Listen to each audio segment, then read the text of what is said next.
kuya, ba't ganun? Parang tila ang dami-dami ko nang ginagawa para kumita, magkaroon ng laman ng wallet, pero parang tila kulang.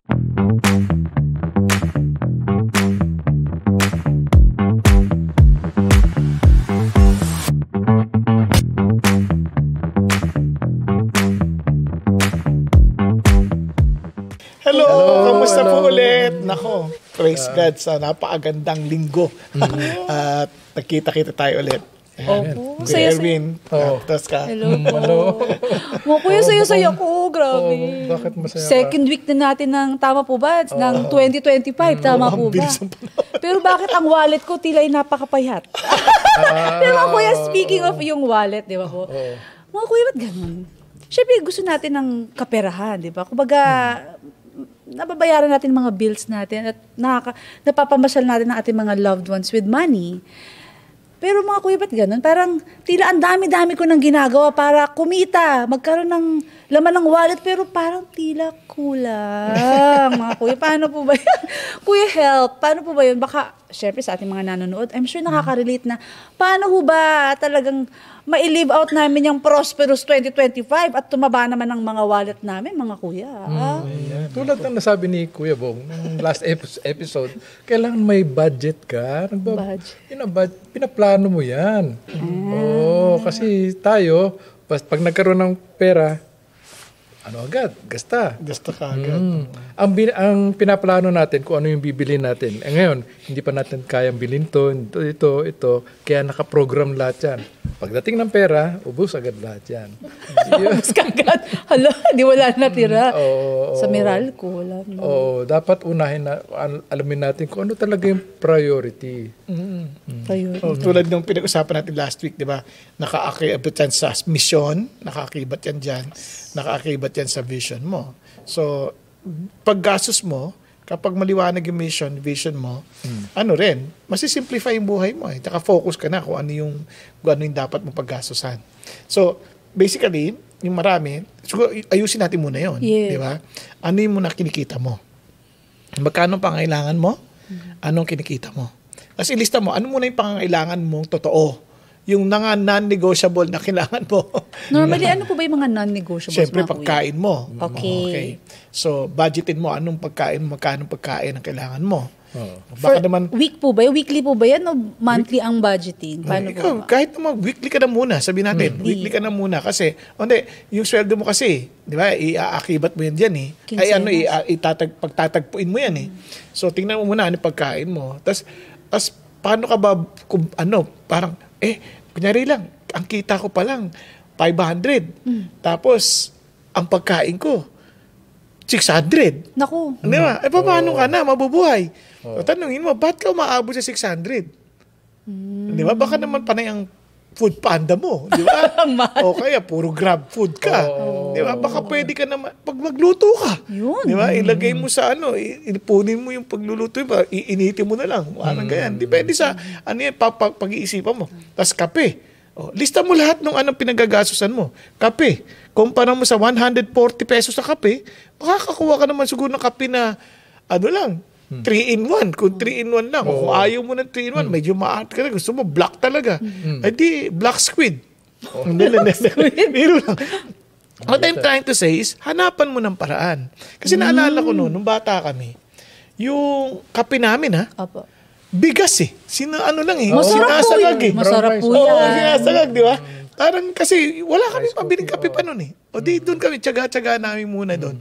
O di, eventually, as you are, para increasing your called investment savings. At yung investment savings mo na yun, kumikita na rin. Ayan.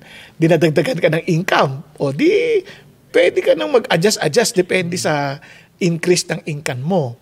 So, ganun lang sa buhay. Talagang, kaya ang budgeting, ang rule namin sa bahay noon ay 10-1-1-1. Ano yung 10-1-1-1? Yun ang pinaka-basic Siyempre, iba na yung sa level na pag nag-mature ka na.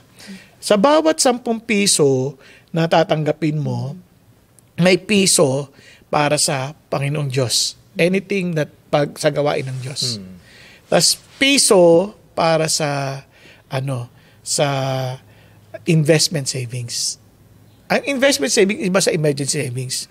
Yung investment savings, ito yung pinaplano mo na sana pakitain mo pa para madagdagan yung 10 piso. Diba? Ano pa, kapital? Parang sa business? Kasi parang sa kapital, parang ipon ka, parang bini-envision mo, ito yung trabaho, ito dito, kikita ako dito. So, iniipunan mo yan. May ROI. Investment Ito saving may yan. ROI. Oo. Investment saving. Emergency savings naman, yun ay pagka meron kang mga nagkasakit ka, mga biglaang mga gastusin. So, sa bawat 10 piso, ipunin mo yan. Alam mo, kahit mga anak ko, mula nung bata sila, ganun na sila, mula pa nung bata. May hiwalay silang savings. Kaya pagka may biglaan na emergency, nakakaambag sila eh. Nakakaambag sila sa pamilya kasi may ipon sila. Tapos yung sa investment naman, nag-iisip sila paano pakikitain. Yung iba, nailagay lang sa time deposit, halimbawa lang. Iba, nakaroon sila ng may mga investment ngayon. May G-invest ka eh. Ang lakas din. Ang daming paraan to invest.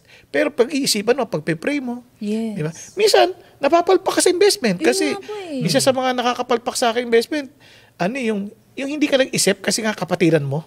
Ay. Dahil kapatid mo sa Panginoon, ganyan, na yung pala, lulukuhin ka lang, ganyan.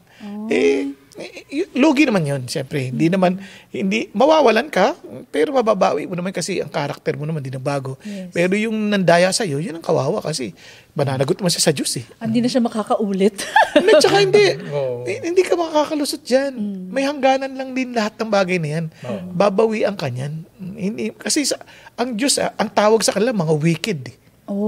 Actually mga kuya, naalala ko yung advice ng daddy ko nung buhay pa siya. Sabi niya, anak, tandaan mo, isang tao times 100 yan. Kumbaga, ikukwento, di ba? Kung ano yung naging experience sa'yo. Kaya, you treat them right. Ang tawag dyan, sa doon pa, the law of 250. Ayun po yun, the law of 250. Sa bawat isang tao na inagrabyado mo, 250 yun. Na tao po, equivalent. Kasi may kamag-anak yan, may pinsan yan, mayroong kaibigan yan, ang dami yan. Hindi lumiit na ho ang mundo nyo. Takalan, mauubusan ka. Ang masakit yung nag-invest ka. Kasi nga, isip mo kapatid mo para hindi mo na tutulungan mo lang. At saka o kaya naman, tiwala ka. Kaya wag na wag kang magaganon. Kasi kailangan gamitin mo pa rin yung talino mo. Tama. Kaya doon marami nawawalan eh. Nagtiwala. Bilang mo trabaho na matagal na panahon sa ibang bansa. Tapos mag-i-invest ka sa ganyan na hindi mo pinag-isipan dahil naisip mo kaibigan mo. Sa Panginoon. Ay nako. Tapos hindi mo na makikita. Milyon. Makakaiyak naman ho yan. Maraming ganyan. Maraming ganyan. Kaya nakakalungkot. Kaya may mga ganyan. Ako, usually, pagka mag-i-invest ako ng ganyan, willing ko mawala. Wala. Pero siyempre masakit pa din. Pero ako naman, naniningil pa rin ako kasi alang-alang doon sa tao. Kung hindi na talaga, wala magagawa. Ikaw na yan, pinili mo na yan. Actually mga kuya, medyo allergic din ako sa ganyan eh. May times talaga na kunwari, kasi may business po ako.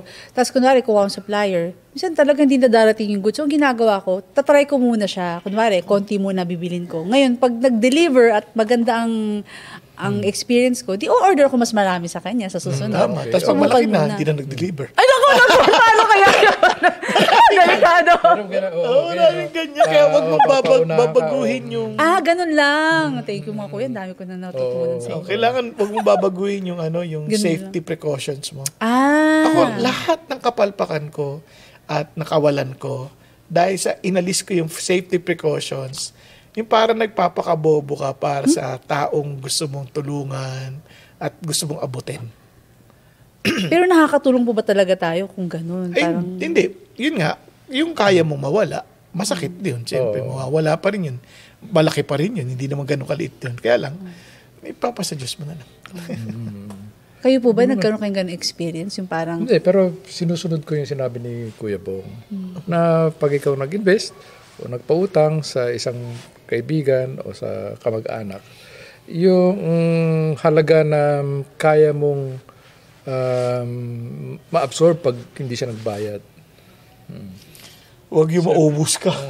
Parang, sige, ituring mo na lang na ibigay mo sa kanya. Ngayon, pag binalik sa'yo, praise God. Tsaka may paraan pa ng savings. Diba? Sabi sa niya, investment, tsaka emergency. Okay. Meron isang bagay na maintindihan mo pa nag-i-invest, nag-iipon. Huwag kang magastos pag marami kang pera. Yun ang tendency natin. Oo. Sa halip, Guilty as charged. ipunin mo yan sa panahon ng krisis, doon ka mamili. Krisis eh. Sa krisis? Siyempre nagmumura lahat ang bilihin dahil nagkikrisis eh. Ibang tao nang magbebenta na. Hindi sa nagte-take advantage ka. Kaya talagang namamadali sila dahil tulong mo rin. Kailangan lang mamili. Kailangan lang mabenta tong gamit nila dahil para mag-survive. Ngayon, hindi ko naman inimbento yan. Nakita niyo yun sa kwento ni Joseph. 7 years na abundance, nag-ipon. 7 years of famine, doon sila namimili. Binibili nila, sila nagkukusa, bilhin nyo na yung kabayo namin, bilhin nyo yung lupa namin, kasi wala sila makakain. Kasi mamatay sila. So, ipon lang po ng ipon, tapos pag may opportunity, strike ka agad. Doon yung sa panahon, may tamang panahon eh. Kaya magtataka ka, iba, ba't unlad ng unlad? Kasi alam nilang gumamit ang pera nila eh. Tayo naman, kadalasan, one day millionaire. Ito. Pag galit sa pera. Lalo na pag may mga credit card. Kita mo naman, nang bili ka ng Pasko, natukso ka doon sa 3 months later to pay. Kasi hindi mo alam, babayarin mo pa rin yan. Paano kung wala kang pera? Pinipresyo mo pa magkakapera ka. Paano kung hindi dumating? May ganun Di ba? ako. Ayari ka doon. Kaya, dapat pinag-iisipan ng bawat bagay. Alam mo ako ang rule ko, kapag ang credit card hindi mo na mabayaran, at talagang nauubos ka doon, ay punitin mo na yan. Ay, ganun mo. Pupunitin ko, hindi ko na rin babayaran. Joke lang mo. Kasi hindi ka talaga marunong gumamit pa. Kasi ang dapat niyan, pagka ginamit mo yan, bayaran mo yan sa yung due ng month na yon, lahat. Kasi kung hindi ka na makakabawi. Ang hirap pumabol. Every time magkakaroon ka ng windfall, doon lang mapupunta sa mga interest. Kasi credit card, ang daling mamili pag credit card eh. Totoo. Walang kakailangan dalhin eh. Kaya ako na-experience ko rin yung sinasabi ni Kuya Bong na talagang masyadong malaking utang dahil din sa credit card. Kaya ngayon, minimaintain ko isang card lang. Pag namili ako, kinabukasan binabayaran ko na agad. Hindi ko na para hindi ko na alalahanin kung magkano babayaran ko pag due date, ganyan, pagdating ni Judith. Si Judith. Para hindi ko na inaalala yun. Ako naman iba kasi talagang yung due date, tinetake advantage ko. Kasi nasa bangko pa yung pera ko, di kumikita pa kahit paano ng interest, kahit konti lang. Pero ikita pa rin po. Pero nandun lang siya. Hindi ko siya gagalawin kasi that's for out of convenience din. Para pag nagbayad ako, bank transfers lang. So, saan na yan? Sa akin naman kasi, kaya binabayaran ko agad kasi iniisip ko na yung mga binili ko, parang binili ko ng cash. Yes. So, walang problema sa akin. Okay yan, maganda yung yung kanya-kanya sistema. Nakikita ka, walang problema yon. Ako po, ino-offeran ako ng credit card. Sinabi ko, hindi ho. Kasi alam ko na pag nag-credit card ako, delikado mo. So, hindi na. Tanggihan mo. At least madidisiplina ka rin sa spending mo eh. Yes. Kaya ako naman sasabing, kunyari yung monthly, no? Kasi iniisip ko, ito lang talaga yung pera ko sa bangko. So naka-budget yun kung ano lang bibilhin. Tapos ngayon nga, dinagdagan ko na nga yung, kasi sa totoo lang dati hindi ako mahilig mag-savings for fun. Ano lang kami, yung fun, yung para kasiyahan. Recreation. Buhay ako sa rigid na family, di ba? So ang isip ko, kaya ngayon gusto ko lagyan ng family fund. Yung family fund naman, yung para makalabas naman yung pamilya, makakain kami sa para matagdagan lang. Pero syempre, kahit pa paano, naawa ang Diyos sa akin. Kasi kahit pa paano, meron akong pwedeng para doon. Dati kasi talagang wala yun eh. Hindi, kailangan mo rin yun kasi sa pamilya, hinahanap din nila yun eh. Yes. Kung minsan nagtatampo yung misis dahil parang hindi sila napapagplanuhan. Date night. Dapat may ganyan. Parang may date night every week. Pero siyempre, pwede. Pero again, depende nga sa sa income mo muna eh. Kaya pinaplano mo rin paano mo increase yung income. Pinaplano mo rin paano i-decrease yung expenses. Yes. Kasi kasama yun eh. Pero alam mo, mayroon isang bagay na maintindihan mo. Ang ating Panginoon Diyos, He desires to provide everything we need. Amen. Okay. Ito naman sa spiritual side. Naniniwala ako na sometimes mayroon ding issue ng kaya tayo nawawalan, spiritual warfare din eh. Yung bang may spiritual reality na parang pinapatay niya yung mga opportunity para gipiting ka. Kaya kailangan tiyakin mo nakakampi mo si God. Kasi pagkakampi mo si God, 'di ba? Who can go against you? Opo. Kaya tiyakin mo ayos yung relasyon siya ng Lord, no? Kasi siya yung supplier eh. God Si Lord nagsusupply. Si Satan naman pwede namang gumawa ng paraan na hindi i-supply. Katulad na nangyari kay Job, di ba? Oo nga. Si Satan po yun, no? Yung kumuha lahat ng mga... Hindi si God po yun, ha? Hindi po si Satan yun. Kasi nga, pinapakita niya kay God. Kaya alam naman sumusunod sa iyo yan kasi pinagpapala mo eh. Kasi si Lord, ang heart niya, pagpalain naman talaga yung tao eh. Amen. Kaso, sabing ganon, tanggalin mo yan. Gustong pakita sa kanya ng Lord na papakita ko sa yung totoong servant ko yan. Hindi yan naglilingkod sa akin dahil sa pakinabang, kundi dahil sa dahil kung sino ako. And true enough, nung nawala, nagano siya sa Lord. Nagpuri pa rin siya sa Lord, di ba? Naked I was born, naked I will die, then blessed be the name of the Lord. Amazing, no? So, doon maintindihan, may spiritual reality. So tayo naman, laban natin sa prayer. Minsan din naman tayo nagpe-pray, kaya hindi naaayos yung ating finances eh. Kuya, may ganun po kasi na parang Christian na ako, ang tagal ko ng Christian, pero bakit parang hindi ako nakakaahon? Sabi ni God, siya magsusupply sa akin, pero bakit parang tila kulang pa rin, mga kuya? Hindi, yun nga, di ba, yung pe-pray mo, ilaban mo talaga. Tsaka panghawakan mo yung salita ng Diyos, the sword of the Spirit. Lord, you promise us you will supply. So Lord, help me. Give me wisdom on how to increase my income. Ipag-pray mo pa rin yan. Kailangan yun. Kasi kuminsan, ang tingin natin sa mga pag-aari natin, yung pera, lalo na yung pera natin, niisip natin na sa atin yun, tayo may 100% control. Hindi. Dapat pinagpipray mo pa rin yun. Ipag-pray mo, Lord, saan mo gustong gamitin ko ito? Ganda. Oo, kahit sa Old Testament dati, sinasabihan sila eh. Kaya kayo nawawalan, inuuna niyo yung bahay niyo kaysa yung templo ko eh. Sa Haggai? Para tuloy may butas yung yung lalagyan mo ng pera. Hindi na sinasangguni sa Diyos eh. Kung anong gagawin nila. Tapos yung iba naman, sa panahon naman ng Malakay, yung tithes naman nila. Kasi sinasabi nila doon sa kanila, mag-tithes sila nung sa Malakay, hindi naman sila nagtatites. Kung sabi niya, you're robbing me. Kaya, anong nangyayari sa inyo? Di ba? Kaya tuloy, yung blessing naging pabigat sa kanila. And ang word na curse pa naman doon is to destroy. Di ba? Imagine everything that you work for, pwede masira. Naku, sakit ho. Kaya, pakinggan mo, ano sinasabi ng Diyos sa dapat mong paraan ng paggamit ng pera. Di ba? Kaya minsan, si Lord na mismo rin ang nagko-cost ng hindi pagbigay ng pera sa iyo eh. Wait po mga kuya. Si Lord ang nagko-cost na hindi mabigay yung pera sa inyo?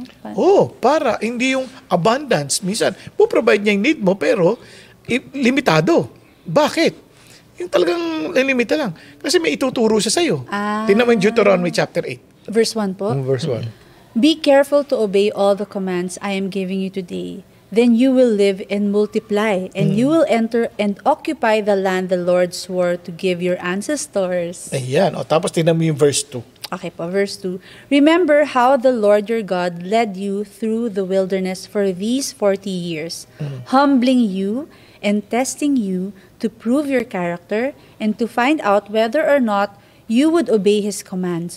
Okay. Tingnan mo, verse 3. Verse 3. Yes, He humbled you by letting you go hungry and then feeding you with manna, a food previously unknown to you and your ancestors.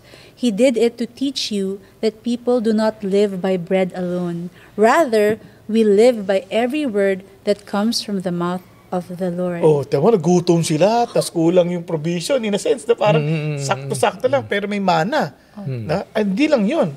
Pero may yung provision ng Diyos kakaiba. Wala silang mga bagong damit, wala silang mga bagong tsinelas. Pero yung verse 4 ang sabi. Verse 4, for all these 40 years, your clothes didn't wear out, And your feet didn't blister or swell. Wow. Walang amazing, edema. no? Walang edema to. Pero bakit? 40 years yan, ha? May imagine may 40 years. Hindi nasira po ang sapatos nila. Oo, ikaw. Maganda yung sapatos nila. Pero galing ni Lord, di ba? Oo. Ibig sabihin, pati yung damit ninyo, hindi nasisira. Pwede po ba yung For 40 years? Pag-isipang mabuti yan. Yun ang ibig sabihin na may paraan ng Diyos sa ibang paraan na ipoprovide sa'yo. Pero hindi as pwede kang bumili anytime you want. Pero magpapasalamat ka, hindi ka nakakasakit. Papasalamat ka na hindi yung damit mo titibay. Ito, halimbawa na itong t-shirt ko. Opo. Naku. 40 years na po yan? Hindi naman. Hindi naman. 10 lang. Wow! Ano po yan? Ang tibay niya, 10 years? 10 years na to. Sobra. Yung iba nga, 25 years na yung t-shirt ko. Pero parang... Kasya pa din. Congrats po. Inuunat na lang. Hindi, totoo. Pero mga kuya, nagbibiro. thank you po for showing me this kasi na-realize ko po na baka may pagkakataon na hindi ko lang nakikita yung blessing ni God. Parang I'm looking at the other direction but actually I'm blinded sa kung ano talaga yung blessings. Parang gusto ko ito, pero hindi ko nakita na malusog kaming pamilya. Blessing na pala yun. Ito pa. Yan, may hindi pa tapos yan eh. Hindi pa ho. Yung ginagawa niya yan ng Diyos, hindi lang para disiplinahin ka at maging humble, para i-prepare ka for something great. Ay, ang ganda po. Bakit? Bakit niya sinabi yun? Tingnan mo. Kasi anong pwedeng posibilidad na mangyayari sa kanila? Sabi niya, verse 10. Talo na sa verse 10. Verse 10. Sige, go ahead. Po. When you have eaten your fill, be sure to praise the Lord your God for the good land He has given you. Amen. Di ba? They were being prepared. Verse 11. Verse 11, but that is the time to be careful. Beware that in your plenty you do not forget the Lord your God and disobey His commands, regulations, and decrees that I am giving you today. Tuloy mo. Verse 12, for when you have become full and prosperous and have built fine homes to live in. Ayun, yun po yung verse 12. Tas hindi, tuloy mo. Kasi And verse 13, and when your flocks and herds have become very large and your silver and gold have multiplied, along with everything else, be careful. Verse 14. Verse 14. Ito, tama yan. Sige, tuloy mo. Do not become proud at that time and forget the Lord your God, who rescued you from slavery in the land of Egypt. Naku, diba? parang nakarelate. Minsan kailangan, dumaan ka muna sa ganun, yung parang, hirap nito Para pag pinagpala ka na ng Diyos, hindi mo siya makakalimutan na it really came from Him. Minsan nga mga kuya, ganun, pag okay ka na, nakakalimutan mo na si God.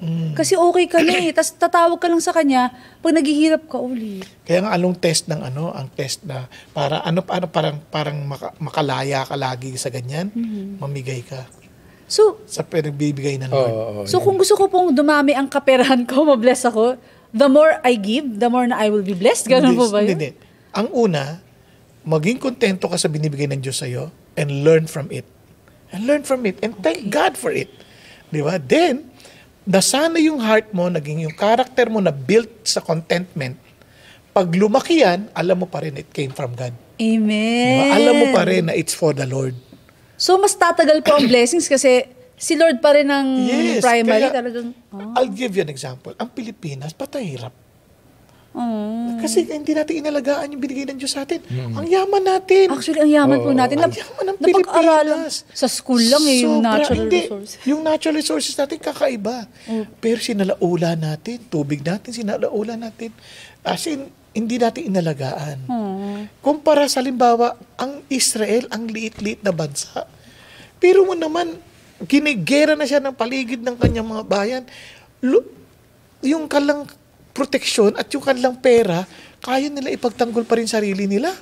Galing. Samantalang tayo, pag ginera tayo ng China, hindi naman sa pang-insulto, baka yung isang araw, kulang pa yung bala natin. Naku. Wag naman sana yung isang bala ka lang. Wag naman ganun, mga kuya. Hindi ko sinasabing pinalalakas ko yung mga ibang tao. Pero iniisip ko lang, bakit? Ninanakawan natin ng isa't isa sa halip na nagtulungan tayo. Di ba? Nung may iba nagkapera, naging leader, nagkapera, sinarili, hindi inalalang galing sa Diyos siya na dapat itulong mo at ipaglingkod sa bayan. Amen. Di ba? Lahat tayo may ganong problema. Kasi mapapansin mo, kahit mga ordinaryong tao, pag nagkapera, sarili lang may iniisip, hindi naman talaga ibang tao.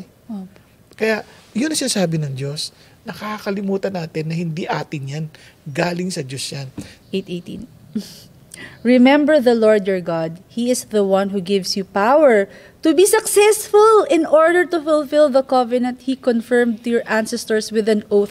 Akala ko ako ang dahilan kung ba't ako successful. Hindi Si pala. Lord. Tsaka ito sabi niya, yung sa translation ng NASB, ang ganda eh. But you shall remember the Lord your God, for it is He who is giving you power to make wealth. Siya ang nagbibigay. Kaya crucial yung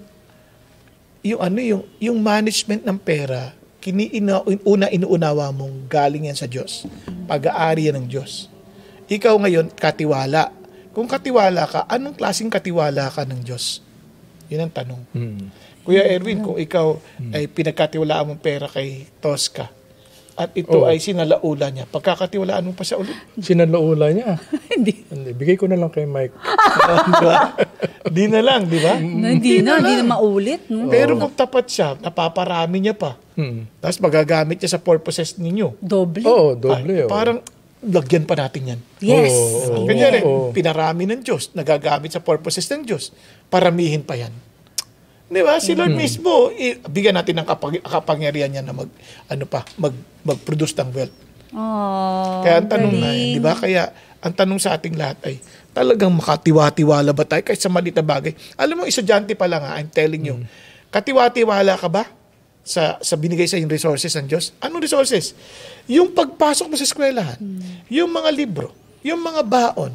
Kung katiwa-tiwala ka ngayon, pinagbubuti mo yung pagtatrabaho mo, pinagbubuti mo yung pag-aaral mo, pinagbubuti mo yung ginagawa mo para sa kinabukasan na makakatulong ka sa maraming tao, natututo ka para itulong sa ibang tao, palalaguin lalo ng Diyos yan. Naku, naalala ko, Kuya, syempre, pati school facilities, huwag tayo magbabandalize, di ba? So, alagaan din natin ng school facility. Diyan pa lang, simula pa lang, testing na yan ng faithfulness mo eh. Yeah. Tapos lalo pag nagkapera ka pa. Kung sa exam pa lang, nagnanakaw ka. Sigurado ko pa nagkapera ka, pag nanakaw ka din kasi gusto mo ng more. So parang yung last week, no, start small. Tapos kung ganun mag-escalate. So kung mapagkakatiwalaan ka sa maliit, ganun. Kung hindi mapagkakatiwalaan sa maliit, naku, nahihirapan tayo. Kaya mga kuya, ang dami ko pong natutunan talaga. Kaya talagang confident sa 2025. So mga kuya, pwede bang hingan ko na po kayo ng words of encouragement na para lalo pang tumaba ang wallet? Well, more of sa pagtaba ng wallet. It's more of blessings upon blessings. Ayan, mga kuya. Blessing naman, hindi lang sa financial. Yes. Yung sinabi mo, good health, malaking blessing na yun. Yes. Oo, napakalaki. Ayun, kinoconsider ko. Tsaka yung relationship sa family. Anyway, if I may add sa mga magandang nasabi ni Kuya Bong is, ito lang naalala ko kasi yung sinabi sa Proverbs. Na ito, babasahin ko, sabi niya, give me neither poverty nor riches, feed me with the food allotted to me, lest I be full and deny you and say, who is the Lord? Or lest I be poor and steal and profane the name of my God. So ang nakakikita ko dito is, number one, kilalanin mo sarili mo, at saka magkaroon ka rin ng disiplina. Alam mo, mayroon ako mga narinig sa mga kapwa nating nagsasabi na sila ay Kristiyano. Sasabihin na sa kapwa nila, tungkol sa kapwa nila, alam mo, yan si ganyan-ganyan, mabait na tao yan, pero pagdating sa pera, nag-iiba na yung personality niyan eh. May mga ganun talaga, nag-iiba na. So, alamin mo yung kung sino ka in relation to finances, to money, to wealth. Yan. Kung hindi mo kayang disiplinahin sarili mo, manalangin ka sa Diyos na, Lord, wag mo na lang akong masyadong buhusan ng ganyang blessing para makapag-focus ako sa mga gawain na gusto mong gampanan ko. Yes. So yun. Ayun na sa akin. Ay, alam niyo po ba, yung panalangin na yan, nanalangin ako sa Diyos ang ganito. Lord, wag niyo po akong bigyan ng kahirapan, galing na ako doon. At baka bumalik ako magnakaw sa mga katulad malilit kami bata kami nagnanakaw kami sa mga tindahan ganyan sa mga kapitbahay kakayaman sabihin nakaraan naman na yun tagal-tagal na hunon Ngayon, pero sa bahagi na yun, kasi ko, Lord, huwag niyo po akong pahirapan sa ganun na baka mandaya ako. Pero Panginoon Diyos, bigyan niyo ako ng yaman para maging mapagbigay ako. Yun naman ang sinabi ko sa Diyos. Although, yan magandang panalangin, pero sa akin, Lord, pero ako gusto ko pong maging mapagbigay pa sa ibang tao. And alam niyo po, yan ang ibig ko sabihin, yung resources na yan, hangad ng Diyos naman na maging maluwag at tayo, hangad ng Diyos maging maayos ang buhay natin. Kasi siya pa rin ang pinanggagalingan ng yaman, siya pa rin pinanggagalingan ng lahat ng bagay. Kanya lamang, higit sa lahat, gusto niyang maging maayos tayo sa Kanya, sa ating ugnayan sa Kanya. Kasi, anong saysay na meron ka, angkinin mo ang lahat ng yaman sa mundo, pero yung kaluluwa mo, wala naman. Sabi niya, what does it profit a man if he gains the whole world and loses his soul? Kasi importante sa Diyos, ikaw, more than anything. Kaya ang tanong, kung maayos ka sa Diyos, the Lord will take care of us. Sigurado naman yan, the Lord will take care of us. He will provide our needs. Kaya you don't need to worry. But ang lagi nating alalahanin is, how am I walking with God? Ano ba ang totoong lakad ko sa Diyos? Are we really intimate with one another? Do I really love Him more than anything else in this world? Diba? And am I loving Him enough that I am willing to share His love to others? Kaya yun po ang malaking hamon sa atin. Kaya kung hindi si Jesus ang talagang first love mo, then ngayon pa lang sinasabi ng Lord, bumalik ka at isipin mo paano ka nahulog. At I pray to God that you will restore your first love, yung first love mo kay Jesus. And surely, you will understand how He loves us bountifully. Amen. Bless the Lord, oh my soul. Yay! Praise God. Thank you mga kuya. Talagang na-bless ako at talagang confident talaga this 2025 kasi 2 linggo na po tayong finances ang pinag-uusapan, planning po. So mga kuya, maraming salamat. At parang masaganang bagad taon, di ba? Amen! Kaya para lalong masagana, ito na ang tagline. Kaya kahit anuman po ang mangyari, umulan man, umaraw, o bumagyo, basta kailangan po ninyo ng payong, andito po ang Payong Kapatid!